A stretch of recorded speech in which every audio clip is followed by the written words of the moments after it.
5 января 2016 год. На улице зима. Температура минус 20.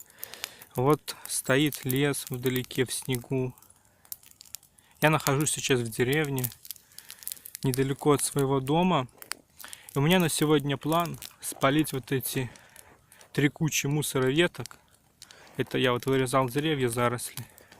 Получается, 2 кучи еще лежат, снегом присыпаны.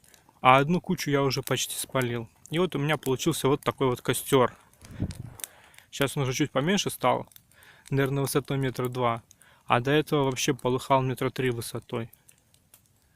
Но думаю, когда все кучи вкину, 5 метров высотой точно получится. Так, ну пойду подкладывать, а то смотрю, уже начинает как-то уменьшаться костер. Очень сложно было распаливать, потому что ветки мокрые, еще все в снегу. Поэтому вот пока распалил, наверное, час потерял.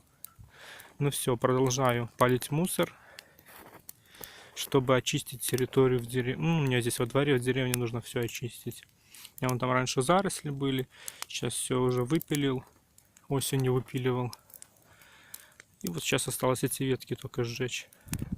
Еще также вот можете видеть, с другой стороны заросли остались, это уже на весну нужно будет вырезать. Ну все, продолжаю палить, а то костер он уже тухнет.